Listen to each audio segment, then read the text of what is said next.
ایک صاحب ہیں، کوئی ایک تھا نقلی سنی. ان کا سوال ہے کہ ڈاکٹر اسرار احمد اہل حدیث ہیں؟ اگر نہیں تو اہل حدیث کیوں ان کا دیوانہ بنا ہوا ہے؟ ڈاکٹر اسرار احمد صاحب ایک گمراہ عقائد کے حامل انسان ہیں. ان کے عقائد میں بہت زیادہ خلل ہے. وہ خمینی اور رافضہ اور شیعوں تک کی تعریف کرتے ہیں، لیکن جماعت اہل حدیث پر، قرآن و سنت پر عمل کرنے کے باوجود تنقیدیں کرتے ہیں. ایسے شخص کو سنا نہیں جا سکتا، سننا درست نہیں ہے. اور اگر کوئی اہل حدیث ان کو سننے کا دیوانہ ہے جیسا کہ آپ کہہ رہے ہیں، تو میں اس کو اہل حدیث نہیں مانتا ہوں. وہ اہل حدیث نہیں ہے. آپ دوبارہ تحقیق کر لیجیے، وہ اہل حدیث ہو ہی نہیں سکتا. اگر وہ اہل حدیث ہوگا ڈاکٹر اسرار کو نہیں سنے گا. وہ چونچو کا مربع ہے. وہ بظاہر رفع الیدین اور آمین کہتا ہے، لیکن اس کو پتہ ہی نہیں کہ اہل حدیث کس کو کہا جاتا ہے. محترم سامعین، ہمارے سامنے ڈاکٹر اسرار صاحب کے خطاب یا تفسیر قرآن کا ایک حصہ ہے، سورہ اعراف کی بعض آیات، جس میں اللہ تبارک و تعالیٰ کے آسمان و زمین کو 6 دنوں میں پیدا کرنے کا ذکر ہے، اور پھر اس کے بعد عرش پر مستوی ہونے کا تذکرہ ہے. ثم استوى علی العرش. ڈاکٹر اسرار صاحب نے اس کا ترجمہ اور تشریح یوں کی ہے، جو میں آپ کے سامنے پڑھ کر سنا رہا ہوں. وہ کہتے ہیں کہ پھر متمکن ہوا عرش پر، الرحمن ثم استوى علی العرش، یہ لفظ ہے قرآن کا، سورہ اعراف کا. پھر وہ عرش پر مستوی ہوا، یعنی متمکن ہوا. ہاں، استوا کے اہل سنت والجماعت کے یہاں 4 معنی عربی کے زبان کے اعتبار سے معروف ہیں: استقر، صعیدہ، ارتفع اور علا یا قامہ. ہاں، علا اور ارتفاع ایک ہی ہے. تو اس اعتبار سے متمکن ہوا ہم استقرہ کے معنی میں یا قائم ہونا کے معنی میں مان لیتے ہیں کہ انہوں نے ترجمہ کیا کہ عرش پر متمکن ہوا. لیکن اس کے بعد ڈاکٹر صاحب یہ کہتے ہیں کہ اور یہ عرش بھی، جیسا کہ میں عرض کر چکا ہوں، یہ بھی آیات متشابہات میں سے ہے. چلیے، آیات متشابہات کو اگر اس بنیاد پر متشابہات کہا جائے کہ وہ غیب سے تعلق رکھتی ہیں، تو بسا غنیمت ہے، درست بات ہے. ہم یہ کہہ سکتے ہیں، جیسے ہم کہتے ہیں کہ اللہ تبارک و تعالیٰ کی صفات متشابہات ہیں، یا جتنی بھی غیب کی باتیں ہیں متشابہات ہیں، جن کے بارے میں اہل سنت والجماعت کا یہ متفقہ عقیدہ ہے کہ ان غیب کی چیزوں سے متعلق جتنا قرآن و حدیث نے بتایا ہے اور جو بتایا ہے اتنا ہی مانا جائے، نہ اس سے کم نہ اس سے زیادہ. قرآن و حدیث میں کی گئی صراحت سے اگر ہم انحراف کرتے ہیں، اس میں بیان کی ہوئی کسی چیز کا انکار کرتے ہیں، تو یہ بھی کفر ہے. اور اگر اس میں کچھ اضافہ کرنے کی کوشش کرتے ہیں اپنی عقل و خیال سے، نظریات اور فلسفے سے، تو یہ بھی ٹھوکروں کا اور کفر کا سبب بن سکتی ہے. چنانچہ انہوں نے جو اتنا کہا، اگر اتنا کہتے تو ٹھیک تھا، لیکن آگے جو انہوں نے بات کہی وہ قابل گرفت ہی نہیں، بلکہ لوگوں کو اس سے آگاہ کرنا مجھے بہت ضروری محسوس ہوا. اور وہ یہ کہتے ہیں کہ اس کی کوئی حقیقت بھی ہو سکتی ہے کہ واقعتاً کوئی مجسم شے ہو، چیز ہو. ان کے الفاظ ہیں، کوئی مجسم شے ہو، چیز ہو، فی الواقع کسی جگہ پر ہو. اور یہ بھی ہو سکتا ہے کہ اس سے مراد محض استعارہ ہو. بتائیے کہ کوئی مجسم چیز ہو، یہ بھی ہو سکتا ہے، یا پھر اس سے مراد استعارہ. اس جملے کا مطلب یہ ہوا کہ اس کی کوئی مجسم چیز یا کوئی شے نہ ہو، یہی مطلب نکلا. ان کا یہ جملہ اہل سنت والجماعت کے متفقہ عقیدے اور قرآن و حدیث کی بالکل صاف دلالتوں اور صراحتوں کے خلاف ہے. عقیدہ اہل سنت کے بالکل خلاف ہے.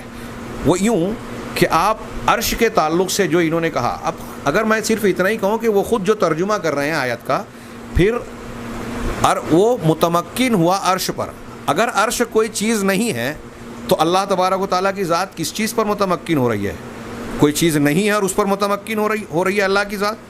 یہ آپ کس طرح تشریح کریں گے؟ عرش پر متمکن ہوا، اس کا مطلب عرش ایک چیز ہے. ہاں، اور تمام اہل سنت والجماعت کا یہ عقیدہ ہے کہ عرش جو ہے قرآن و حدیث کی دلالت اللہ تبارک و تعالیٰ کی سب سے بڑی مخلوق ہے.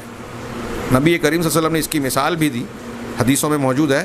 7 آسمان اگر کرسی کے سامنے رکھے جائیں تو ایسے ہی ہے جیسے ایک ڈھال میں 7 انگوٹھی، اور کرسی کو عرش میں رکھا جائے تو ایسے ہوگا جیسے ایک میدان میں انگوٹھی. اس قسم کی روایتیں موجود ہیں. ہاں، اللہ تبارک و تعالیٰ کی سب سے بڑی مخلوق ہے. اور میں یہاں شیخ امام طحاوی کی عبارت پڑھ رہا ہوں. علامہ طحاوی بڑے مشہور سلف کا ان کا العقیدۃ الطحاویہ عام طور سے متداول ہے. اس میں 2-3 جگہ کے مقام کے علاوہ 3 جگہوں پر اہل سنت والجماعت کے لوگوں نے اعتراض کیا ہے کہ یہ ان کی تعبیرات قابل توجہ ہیں اور اس میں اختلاف کیا جا سکتا ہے اور اختلاف ہے. لیکن باقی تمام باتوں پر تمام اہل سنت والجماعت کا اتفاق ہے. اس میں سے ایک جملہ میں آپ کے سامنے پڑھ رہا ہوں. والعرش والکرسی حق. کیا کہا؟ والعرش والکرسی حق. عرش اور کرسی حق ہے. عرش بھی حق ہے اور کرسی بھی حق ہے. یہ تمام اہل سنت والجماعت کا اجماعی عقیدہ ہے. یہ صرف امام طحاوی نے نہیں کہا. ابو نعیم اصبہانی نے اپنی کتاب میں، علامہ ابن تیمیہ نے، علامہ ابن قیم نے، عقیدے کی جتنی کتابیں ہیں جن میں آپ عرش کا ذکر پائیں گے اس میں اس کے ایک مخلوق ہونے کا تذکرہ پائیں گے. عرش اور کرسی کے بارے میں امام بربہاری نے جو ذکر کیا اس کی شرح کرتے ہوئے علامہ ابن حسین شیخ فوزان کہتے ہیں کہ یہ دونوں اللہ کی مخلوق ہیں. یہ دونوں اللہ کی مخلوق ہیں. ظاہر سی بات ہے کہ جب مخلوق ہے تو وہ کوئی چیز ہوئی، ایک مخلوق ہے، ایک چیز ہوئی، یہ سب سے بڑی ہوئی. بخاری کی ایک مشہور حدیث ہے، لمبی حدیث میں آخری حصہ ہے. اللہ کے رسول صلی اللہ علیہ وسلم نے فرمایا کہ اذا سألتم اللہ الجنہ فاسألوہ الفردوس. جب تم اللہ سے جنت مانگو تو اس سے الفردوس مانگو. آگے اللہ کے رسول فرماتے ہیں فإنہ اعلی الجنہ وأوسطها وفوقہ عرش الرحمن. اس لیے مانگو فردوس کہ یہ جنت کا سب سے اعلیٰ حصہ ہے، سب سے بلند حصہ ہے اور سب سے درمیانی ہے، سینٹرل، جنت کا بیچ کا حصہ ہے. وفوقہ عرش الرحمن، اور جنت الفردوس کے اوپر رحمان کا عرش ہے. اللہ کے نبی صلی اللہ علیہ وسلم کے اس صرف ایک ارشاد کی روشنی میں میرا یہ سوال ہے کہ کیا شیخ کی یہ بات، ڈاکٹر صاحب کی یہ بات درست ہو سکتی ہے کہ یہ محض استعارہ ہو؟ استعارہ بھی ہو سکتا ہے. ہاں، الرحمن علی العرش استوى یا استوى علی العرش الرحمن، قرآن میں صرف یہ جملہ 7 مرتبہ ہے، 7 مقامات پر. پھر اس کے علاوہ بھی قرآن کی کئی آیتیں ہیں. مثال کے طور پہ سورہ حاقہ میں اللہ تبارک و تعالیٰ نے فرمایا وَيَحْمِلُ عَرْشَ رَبِّكَ فَوْقَهُمْ يَوْمَئِذٍ ثَمَانِيَةٌ، کہ تمہارے رب کے عرش کو اپنے اوپر اس دن، قیامت کے دن 8 فرشتے اٹھائے ہوئے ہوں گے. اپنے اوپر 8 فرشتے اٹھائے ہوئے ہوں گے. اگر یہ کوئی استعارے کی چیز ہوتی تو اس کو اٹھانے والی کوئی بات سمجھ میں آتی ہے؟ غور کیجئے. ایک بخاری مسلم کی ایک حدیث ہے حضرت موسیٰ علیہ السلام کے بارے میں، لمبی حدیث ہے. ایک یہودی نے تعریف کی، مسلمان نے تماچا مارا کہ اللہ کے نبی کے ہوتے ہوئے تم موسیٰ علیہ السلام کی تعریف کر رہے ہو. تو اللہ کے رسول صلی اللہ علیہ وسلم نے اس معاملے میں سمجھاتے ہوئے کہا کہ مجھے تم کسی پر فضیلت نہ دو. اور حضرت موسیٰ علیہ السلام کی ایک فضیلت کی بات بیان کرتے ہوئے یہ بیان کیا کہ جب قیامت کے دن سارے لوگ بے ہوش ہو جائیں گے، قیامت کے دن سارے لوگ بے ہوش ہو جائیں گے تو سب سے پہلے میں ہوش میں آؤں گا. جناب محمد رسول اللہ صلی اللہ علیہ وسلم کہہ رہے ہیں کہ میں ہوش میں آؤں گا. لیکن جب میں ہوش میں آؤں گا تو میں دیکھوں گا فَإِذَا أَنَا بِمُوسَىٰ آخِذٌ بِقَائِمَةٍ مِّن قَوَائِمِ الْعَرْشِ، تو میں اچانک دیکھوں گا کہ موسیٰ علیہ السلام عرش کے پایوں میں سے، قائمہ پایا جیسے ہم چارپائی کے پایا یا پیر بولتے ہیں تو عرش کا پائے کا لفظ استعمال ہوا. عرش کے پایوں میں سے ایک پائے کو پکڑے ہوئے حضرت موسیٰ علیہ السلام کھڑے ہوئے ہوں گے. فَإِذَا أَنَا بِمُوسَىٰ آخِذٌ بِقَائِمَةٍ مِّن قَوَائِمِ الْعَرْشِ، عرش کے قوائم پایوں میں سے ایک پائے کو پکڑ کر کھڑے ہوئے ہوں گے. فَلَا أَدْرِي، تو میں یہ جان نہیں سکوں گا أَفَاقَ قَبْلِي، کہ حضرت موسیٰ علیہ السلام بے ہوش ہو کر مجھ سے پہلے ہوش میں آ گئے، ام جوزیا بساقت العلا اور بساقت فی الدنیا او کما قال، کہ یا پھر حضرت موسیٰ کو دنیا میں جو بے ہوشی طاری ہوئی تھی اس کا بدلہ دیا گیا. طور پہ جب انہوں نے کہا تھا کہ پروردگار میں تجھے دیکھنا چاہتا ہوں، تو اللہ تعالیٰ نے کہا تھا کہ لن ترانی، تو مجھے نہیں دیکھ سکتا، ولکن انظر الی الجبل، بلکہ پہاڑ کی طرف دیکھو، فَإِنِ اسْتَقَرَّ مَكَانَهُ فَسَوْفَ تَرَانِي، اگر وہ پہاڑ اپنی جگہ رک گیا، ٹھہر گیا تو تم مجھے دیکھ پاؤ گے. اور پھر جب اللہ نے تجلی کی تو حضرت موسیٰ بے ہوش ہو گئے. تو اس بے ہوشی کے بدلے میں آج بے ہوش ہی نہیں ہوئے حضرت موسیٰ علیہ السلام، یا بے ہوش ہوئے تھے اور مجھ سے پہلے ہوش میں آ گئے، یہ میں نہیں جان سکتا. اب یہاں میں صرف یہ استدلال کرنا چاہتا ہوں کہ حدیث میں صاف تذکرہ ہے کہ موسیٰ علیہ السلام جو ہے انہوں نے وہ جو ہے عرش کا پایا پکڑے ہوئے کھڑے ہوں گے. اب بتائیے کہ کیا یہ استعارہ ہو سکتا ہے؟ اس کے پائے کا تذکرہ ہے. فارابی اور ابو علی سینا اور ان لوگوں نے عرش کو 9واں فلک کہا. ہاں 9واں فلک ہے یہ، اس کی بھی اس سے تردید ہو جاتی ہے۔ اہل سنت والجماعت کے یہاں علماء کے درمیان ایک اختلاف یہ ہے عقیدے کے اسی باب میں کہ عرش بھی اللہ کی مخلوق ہے اور قلم بھی، دونوں میں سے پہلے اللہ تبارک و تعالیٰ نے کس کو پیدا کیا؟ تو چونکہ ایک حدیث میں یہ وارد ہے اولا ما خلق اللہ القلم، یا اسے اولو بھی پڑھا جاتا ہے اولا بھی، اولو ما خلق اللہ القلم، سب سے پہلے اللہ نے القلم کو پیدا کیا۔ اس حدیث کی بنیاد پر بعض علماء کا یہ کہنا ہے کہ اللہ نے سب سے پہلے قلم کو پیدا کیا، جس کے ذریعے سے لوح محفوظ میں قیامت تک ساری مخلوق کی تقدیر لکھی گئی۔ ثم کا جب پیدا کیا تو کہا اس کو لکھو، یہ والی حدیث ہے لمبی۔ تو کچھ لوگوں نے کہا کہ قلم سب سے پہلے ہے، لیکن جمہور علماء یہ کہتے ہیں کہ دلیلوں سے یہ ثابت ہوتا ہے کہ سب سے پہلے عرش کو پیدا کیا۔ اس کی دلیل یہ صحیح ثابت شدہ حدیث ہے جو غالباً صحیح مسلم اور ابو داؤد وغیرہ میں ہے کہ قدر اللہ مقادیر الخلق قبل ان یخلق السماوات والارض ب50 الف سنہ، کہ اللہ تبارک و تعالیٰ نے تمام مخلوق کی تقدیر کو لکھ دیا، مقدر کر دیا آسمانوں اور زمین کے پیدا کرنے سے 50,000 سال پہلے۔ آسمان اور زمین کو پیدا کرنے سے 50,000 سال پہلے ساری لوگوں کی تقدیریں مقدر کر دی، لکھ دی۔ اور اس کے حدیث کے آخری ٹکڑے میں ہے وَعَرْشُهُ عَلَى الْمَاءِ وَكَانَ عَرْشُهُ عَلَى الْمَاءِ، یہ جملہ وَكَانَ عَرْشُهُ عَلَى الْمَاء قرآن میں بھی ہے کہ اس کا عرش پانی پر تھا۔ وہ پانی کی بھی کیفیت ہمارے لیے اس پانی کی کیفیت غیب کی ہے، بعض علماء کا یہ بھی قول ہے کہ سب سے پہلی مخلوق وہ پانی ہے۔ تو بہرحال اس حدیث سے یہ ثابت ہوا کہ اللہ تعالیٰ نے جب قلم کو پیدا کیا اور تقدیر لکھنے کا حکم دیا اسے، اس وقت عرش پانی پر تھا، مطلب عرش اس سے پہلے سے موجود تھا۔ اس سے یہ ثابت ہوا کہ عرش سب سے پہلی مخلوق ہے۔ پھر قلم کو پہلی مخلوق کیوں کہا گیا؟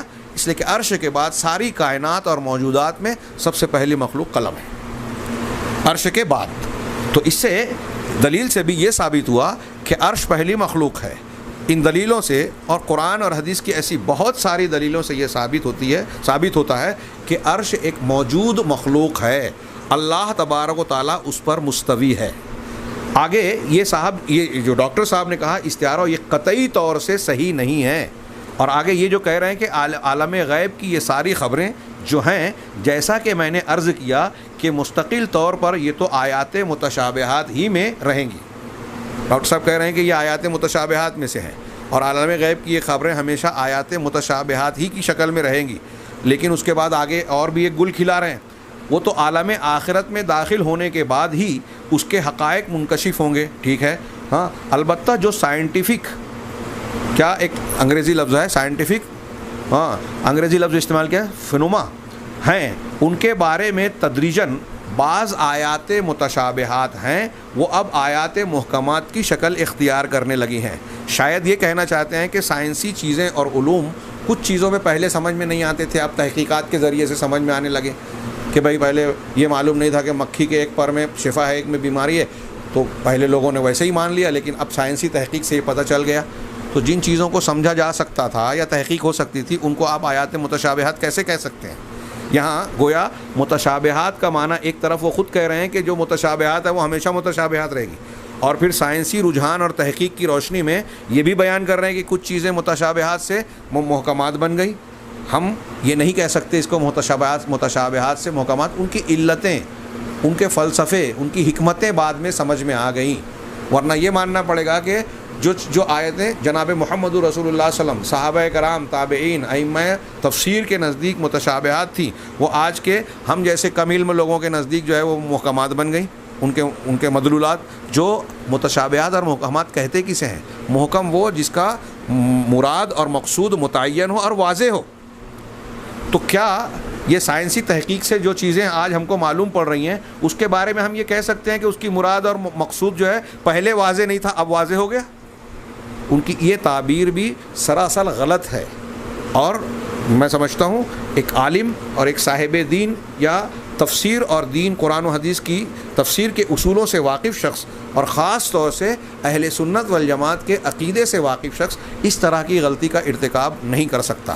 لہٰذا میں یہ سمجھتا ہوں ڈاکٹر صاحب نے قرآن کی تفسیر کے لیے جو بھی خدمات انجام دی، اللہ تبارک و تعالیٰ ان کی نیت خیر رہی ہوگی، ان کو جزائے خیر دے، ان کی لغزشوں کو معاف کرے، لیکن سننے والوں کو متنبہ ہونا چاہیے ایسے علماء سے اور اہل علم سے اگر استفادہ کرنا ہے.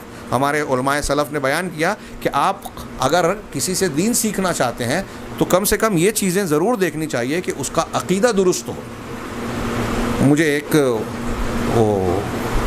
سعودی عرب کے لجنہ کا ایک فتویٰ یاد آ رہا ہے. ہو سکتا ہے کہ میرے اس نقل کرنے سے کچھ لوگوں کو برا لگے, ہاں, لیکن جو حق ہے اور دین کے سلسلے میں کسی کی ناراضگی سے آدمی کو سچائی بیان کرنے سے نہیں رکنا چاہیے. اس میں سوال کیا گیا تھا ایک نو مسلم شخص نے جو امریکہ کا تھا. اس نے سوال کیا کہ میں مسلمان ہوا اور تبلیغی جماعت کے ساتھ گیا, روس کے کچھ علاقوں میں کچھ مسجدوں میں ہم نے قیام کیا اور وہاں ایسی مسجدوں میں جہاں قبریں تھیں ہم نے نمازیں پڑھی. اب وہاں سے جب لوٹ گیا, کچھ دن گزر گئے تو مجھے ایک شخص ملا. میں نے جب اس سے یہ باتیں بیان کی تو اس نے کہا کہ جو نمازیں آپ نے ان مسجدوں میں پڑھی ہیں جس میں قبریں ہیں, اس میں وہ نمازیں آپ کو دہرانا چاہیے, اس لیے کہ آپ کی نماز نہیں ہوئی. تو اس سے اسے حیرت ہوئی اور اس نے کہا کہ اگر یہ بات ہے تو بھائی جن لوگوں کے ساتھ میں گیا تھا دین سیکھنے کے نام پر, تبلیغی جماعت کے لوگوں کے ساتھ, تو وہ بھی تو میرے ساتھ تھے اور نماز پڑھی, کیا وہ یہ بات جانتے نہیں تھے؟ چنانچہ اس نے ایک استفتاء بنایا اور سعودی عرب کے علماء کی کمیٹی کو بھیجا اور کہا کہ کیا اس جماعت میں جانا چاہیے کہ نہیں. اور یہ جو انہوں نے مجھ سے جو اس آدمی نے فتویٰ دیا کہ یہ نمازیں میری نہیں ہوئی, کیا اس کی یہ بات صحیح ہے, مجھے نماز دہرانی چاہیے؟ تو لجنہ نے اس سوال کا جواب دیتے ہوئے کہا کہ جن مسجدوں میں قبریں ہیں اور آپ نے اس میں نماز پڑھی, مسجدوں پر قبروں پر مسجد بنانا یہ لعنتی کام ہے. اللہ کے نبی صلی اللہ علیہ وسلم نے ارشاد فرمایا ہے, لعنت اللہ علی الیہود والنصارى اتخذوا قبور انبیائہم مساجد, کہ اللہ کی لعنت ہے یہود و نصارہ پر, انہوں نے اپنے انبیاء کی قبروں کو مسجد بنا لیا, سجدہ گاہ بنا لیا. انبیاء کی قبروں کو, انبیاء کو پوجنے کے لیے نہیں, ان قبروں کو مسجد بنایا, اس پر لعنت. تو جو کام لعنتی ہے وہ صحیح نہیں ہو سکتا, اور جس کام پر لعنت بھیجی گئی ہے, جس عمارت کے بنانے پر, اس میں نماز صحیح نہیں ہو سکتی. تو اس کمیٹی نے کہا کہ اس معنی کی بہت سی حدیثیں ہیں اور ان حدیثوں کی روشنی میں وہ نمازیں نہیں ہوں گی جو قبر والی مسجد میں پڑھی گئی ہیں, لہذا آپ کو اسے دہرا لینا چاہیے. رہا تبلیغی جماعت میں نکلنے کا معاملہ, تو میں یہی بتانے کے لیے میں نے یہ تفصیل بیان کی. ان کا جملہ نقل کرنا چاہتا ہوں اہل علم کا. انہوں نے کہا کہ چونکہ تبلیغی جماعت کے لوگوں کے یہاں صحیح عقیدے کا علم نہیں ہے یا کمزور ہے, اور ان کے یہاں علم کے سلسلے میں خامیاں پائی جاتی ہیں, لہٰذا دین سیکھنے یا اس معاملے کو, دین کے تعلق سے لوگوں کو ان کے ساتھ, عام لوگوں کو ان کے ساتھ جانے سے گریز کرنا چاہیے. ہاں, اگر کوئی شخص صاحب علم ہے, عالم ہے, اور سلف کے عقیدے اور منہج سے واقف ہے, اور تبلیغی جماعت میں جانے کے بعد ان کی غلطیوں کی اصلاح کر سکتا ہے, ان کی غلط باتوں سے متاثر ہونے سے بچ سکتا ہے, ایسا آدمی ان کے ساتھ جائے اور ان کی اصلاح کرے. تو میں یہاں بھی یہ بات دہرانا چاہتا ہوں کہ جو لوگ بلا احتیاط علماء کی تقاریر, خطبات اور کلپس کو سننے کے آج عادی ہو گئے ہیں, وہ ایسی کئی چیزیں, یہ ڈاکٹر اسرار صاحب کی تقریروں میں, تفاسیر میں کچھ چیزیں اس طرح کی ملتی ہیں جو میرے سامنے ابھی میں 2-3 چیزیں دیکھ رہا ہوں کہ جس سے صاف معلوم ہوتا ہے کہ وہ عقیدہ سلف سے یا سلف کے متفقہ عقیدے سے واقف نہیں تھے, اس لیے ان سے یہ خطرناک قسم کی لغزش اور غلطی ہوتی ہے. اب ظاہر سی بات ہے کہ جو ان کو سننے کا عادی ہوگا وہ ان کی تفاسیر اور ترجموں کو سنتے ہوئے ان چیزوں پر غور نہیں کرے گا, تو وہ ان غلط باتوں کو بھی مان لے گا. ایسے ہی بہت سارے اور بھی دوسرے لوگ ہیں جو قرآن و حدیث کا حوالہ دینے کے نام سے سامنے آتے ہیں, جیسے مرزا محمد علی انجینئر پاکستان کا, ہاں, جو آج سنا ہے کہ جیل قید و بند میں چلا گیا. اس نے جو ہے صحابہ کرام کے مشاجرات کو اور پھر اس کو ایسا رنگ دیا کہ جس میں صحابہ کرام کے ایک طبقے کی کھلی ہوئی تنقیص ہوتی ہے جو کھلے طور پر اہل سنت والجماعت کے عقیدے کے خلاف ہے. پھر وہ منکرین حدیث, روافظ اور ابھی کا بتایا جاتا ہے کہ قادیانیوں کی بھی دبے لفظوں میں یا کھلے لفظوں میں تائید کرتا ہے. اور ہمارے کچھ نوجوان یہ سمجھتے ہیں کہ چونکہ ان کے بہت سارے لائک کرنے والے ہیں, ان کے جو ہے فالوورز ہیں, ان کی تعداد کو دیکھ کر متاثر ہو جاتے ہیں. تعداد سے ہرگز متاثر نہ ہو, اور کسی کے ظاہری چیزوں سے متاثر نہ ہوں، بلکہ اصل چیز جس کو اختیار کرنا چاہیے وہ علم اور دلیل ہے. ہمیشہ دلیل سے متاثر ہونا چاہیے. اللہ تبارک و تعالیٰ اور رسول اللہ صلی اللہ علیہ وسلم نے جو بیان کیا اور اس کو صحابہ اور تابعین نے ابتدائی دور کے مسلمانوں نے جس طرح مانا، اسی طرح کا دین ماننے میں ہمارے لیے کامیابی ہے. لہٰذا اپنے اس دین کی حفاظت کے سلسلے میں، اس کو کسی غلطی اور ٹھوکر سے محفوظ رکھنے کے سلسلے میں ہمیں ہر وقت چوکنا اور محتاط رہنا چاہیے. اللہ تبارک و تعالیٰ سے دعا ہے کہ وہ ہمیں دین کے سلسلے میں محفوظ رکھے، فتنوں سے محفوظ رکھے، گمراہیوں سے محفوظ رکھے. وآخر دعوانا ان الحمدللہ رب العالمین. اگر کوئی شخص کسی بندے سے ایسی چیز مانگتا ہے جو اس کے اختیار میں ہے تو یہ جائز ہے، لیکن ایک بار دو بار اگر تیسری مرتبہ مانگا تو یہ شرک ہو جائے گا. انہوں نے کہا کہ ان کے کسی استاذ نے، یا میں بھول رہا ہوں نام، بتایا کہ میرے ایک فلاں صاحب نے مجھ سے یہ بات بیان کی تھی، اور انہوں نے اس بات کو بطور تائید پیش کیا ہے اپنے درس میں. کسی صاحب نے کلپ بیچ کر ان کے بات کو نقل کر کے سوال کیا تھا، اور میں نے دیکھا کہ کسی صاحب علم نے جواب دیتے ہوئے کہا کہ یہ غلط بات ہے. ایک بزرگ تھے جو فوت ہو گئے، انہوں نے یہ بات مجھے جس طرح سمجھائی تھی وہ آج بھی میں ان کا مشکور ہوں کہ دنیا میں عام قاعدے قانون کے تحت بھی کسی سے کچھ کہنا کہ بھائی میرا یہ کام آپ کر دیجئے، آپ کر سکتے ہیں، ایک دفعہ کہنا جائز ہے. دوسری مرتبہ یاد دلا دینا کہ شاید بھول گئے، وہ بھی جائز ہے. تیسری مرتبہ کہنا شرک ہو جائے گا. اور اس میں الہا و زاری کرنا اور خوشامدیں کرنا اور گڑ گڑانا، یہ تو شرک ہے. اگر ایک انسان کی قدرت میں، مخلوق کی قدرت میں کوئی بات ہے اور آپ اس سے اس چیز کو مانگ رہے ہیں، تو اگر 5 مرتبہ بھی مانگ رہے ہیں تو یہ شرک کیسے ہو جائے گا؟ ہاں، میں آپ سے 1 مرتبہ 2 مرتبہ 3 مرتبہ کہہ رہا ہوں کہ مجھے قرض دے دو، یا میری مدد کر دو، مجھے کھانا کھلا دو. ایک آدمی یہ کہہ رہا ہے جو آپ کے اختیار قدرت میں موجود ہے، تو یہ شرک نہیں ہوگا. شرک اس وقت ہوگا جب عبادت کا اور روزی دینے والا عقیدہ یا تصور اس کے ذہن میں آ جائے کہ یہ روزی دینے والا ہے، یہ نہیں دے گا تو میں بھوکا مر جاؤں گا. اس قسم کے اعتقادی چیزیں اگر آ جائے تب ہم کہہ سکتے ہیں. ورنہ محض مانگنا ایسی چیز جو آپ بندے کے اختیار میں ہے، یہ 1 مرتبہ سے 3 مرتبہ ہو جائے تو شرک ہو جائے گا. کس بنیاد پر، کس دلیل پر، یہ واضح نہیں کیا. تو یہ ایک جہالت کی بات. ہمارا نوجوان طبقہ جب گمراہی کے راستے پہ چلا جاتا ہے، کسی تنظیم سے، کسی جذباتی گروہ سے، کسی سازشی ٹولے سے متاثر ہو جاتا ہے، تو آپ سر پٹک ڈالیں وہ واپس آنے کے لیے تیار نہیں ہوتا. تو اس دور پر جانے، اس گمراہی کے راستے پر جانے سے پہلے اپنے نوجوانوں کو یہ صحیح منہج، صحیح اصول، ضابطہ بتائیے. تو میں نے کہا کہ ہمارے ہاں بہت سارے لوگ یہ ڈاکٹر اسرار صاحب کی دروس کو سنتے ہیں. ہاں، شدید قسم کی گمراہیاں ان کے بیانات میں موجود ہے. ان کے یہاں وحدت الوجود کا عقیدہ ہے جو میں پیچھے بار بار بیان کر چکا ہوں، بریق الجمان کے درس کے درمیان بھی اور مختلف دروس میں بھی. اس میں بھی بات انشاءاللہ آئے گی کہ یہ روئے زمین پر پائے جانے والے کفر اور شرک کے قسموں میں سب سے گھناؤنا شرک وحدت الوجود کا عقیدہ. اور ہمارے ہاں جتنے تصوف کے سلسلے آج کی تاریخ میں ہیں، اہل علم اور اہل تحقیق کہتے ہیں کہ ہر سلسلے میں یہ بات پائی جاتی ہے. اور ڈاکٹر اسرار صاحب بھی اس کی تائید کرتے ہیں. کس کی تقریر سننی چاہیے، کس کی نہیں، کوئی اصول نہیں. بس اتنے لائک ہوئے، اس کو بہت پسند کیا جا رہا ہے، اس کے 2-4 اعتراضات سامنے آئے، علماء نے اس کا جواب ان کے اعتبار سے، جاہل عوام کے اعتبار سے جواب نہیں دیا، وہ ایسا سمجھتے ہیں اور اس کے پیچھے لگ گئے. اب کوئی صحابہ کرام کو برا بھلا کہہ رہا ہے، ہمارا نوجوان اس سے متاثر، جبکہ یہ گمراہی ہے، بعض حالات میں کفر تک پہنچتی ہے بات. کوئی اہل سنت والجماعت کے متفقہ اصولوں کے خلاف ہے. کوئی کچھ اچھی تقریر کر رہا ہے، تقریر اچھی کرنا الگ ہے، سچی کرنا الگ ہے. اچھی تقریر کر رہا ہے لیکن اس کا عقیدہ وحدت الوجودی ہے، حلولی ہے. ڈاکٹر اسرار یا اسرار جو جن کے دروس بہت میں نے سنا ہے کہ بڑے آج کے نوجوانوں میں مقبول ہیں، ہو سکتا ہے اچھا درس دیتے ہوں لیکن سچا نہیں دیتے. ان کے یہاں بہت کھلی کھلی گمراہیاں پائی جاتی ہیں. بھائی دیکھیے ڈاکٹر اسرار صاحب، اللہ تعالیٰ رحم کرے، ان سے بڑے فائدے بھی ہوئے لیکن بڑے نقصانات بھی ہوئے. اب اس دنیا سے چلے گئے ہیں. اللہ تعالیٰ سے میں تو یہی کہوں گا اللہ تعالیٰ ان کی غلطیوں لغزشوں سے درگزر فرمائے. ورنہ ان کے بارے میں کیا کہہ سکتا ہوں. مولانا عبدالغفار حسن رحمانی رحمہ اللہ نے ایک بار کہا تھا کہ اس جاہل کو ساحری خوب آتی ہے.